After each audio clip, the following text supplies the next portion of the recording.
Pakistan Tehreek Insaf military establishment کے ساتھ اپنے معاملات طے اور اپنے کارکنوں کو فوج مخالف بیانے سے دور رکھے بغیر الیکشن میں حصہ لینے جا رہی ہے۔ 9 مئی کے واقعات کے بعد پی ٹی آئی کے خلاف شروع ہونے والے کریک ڈاؤن کے پیش نظر اور عمران خان کی گرفتاری کے بعد سینئر پارٹی قیادت بہت زیادہ محتاط ہو گئی ہے۔ تاہم پارٹی کی جانب سے اپنے کارکنوں کی اس سوچ کے خاتمے کے لیے کوئی سنجیدہ کوشش نہیں کی گئی جو 9 مئی کے حملوں کا سبب بننے والے فوج مخالف بیانے سے تاحال زہر آلود ہیں۔ کچھ آزاد مبصرین کا خیال ہے کہ مقبول پاکستان تحریک انصاف کو مقابلے کے لیے مساوی ماحول نہ دینے سے انتخابات متنازع ہو جائیں گے، جس سے ملک کو انتہائی ضروری اور مطلوبہ معاشی اور سیاسی استحکام نہیں مل پائے گا، جبکہ ڈر ہے کہ پی ٹی آئی اگر فوج سے اپنی لڑائی ختم کیے بغیر الیکشن جیت کر اقتدار میں آئی تو اس سے سیاسی عدم استحکام بدتر ہو جائے گا۔ پی ٹی آئی کے موجودہ چیئرمین بیرسٹر گوہر علی خان نے یقین دہانی کرائی ہے کہ اگر پی ٹی آئی اقتدار میں آ گئی تو وہ کسی ریاستی ادارے کے ساتھ لڑائی نہیں کرے گی۔ موجودہ پی ٹی آئی کی کور کمیٹی نے بھی حال ہی میں ایسے ویلاگز اور سوشل میڈیا کارکنوں سے فاصلہ اختیار کر لیا ہے جو ریاستی اداروں کے خلاف مہم چلا رہے ہیں۔ تاہم امریکہ میں مقیم ایک ویلاگر جو عمران خان کی حکومت کے دوران ان سے بہت قربت رکھتے تھے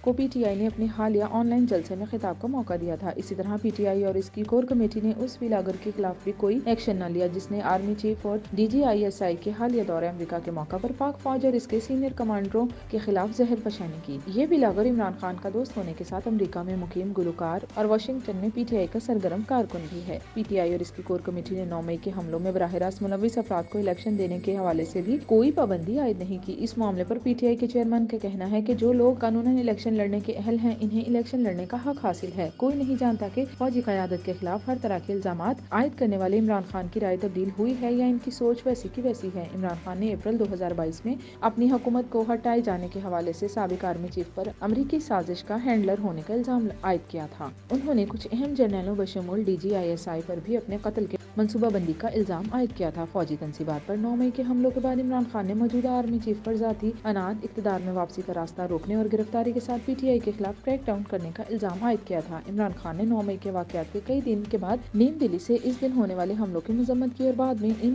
حملوں کو پی ٹی آئی کے خلاف ہی سازش قرار دے دیا۔ پی ٹی آئی والوں کے لیے سب سے بہترین دستیاب آپشن بغیر کسی اگر مگر کے 9 مئی کے حملوں کی مذمت کرنا، حملہ آوروں سے دوری اختیار کرنا اور کارکنوں و سوشل میڈیا ٹیم کے ذریعے چلائی جانے والی فوج مخالف بیانے کی سختی سے مخالفت کرنا تھا، لیکن ایسا کچھ نہیں کیا گیا جس سے پی ٹی آئی کی الیکشن کی کامیابی کی صورت میں سیاسی عدم استحکام کے خدشات بڑھ جائیں گے۔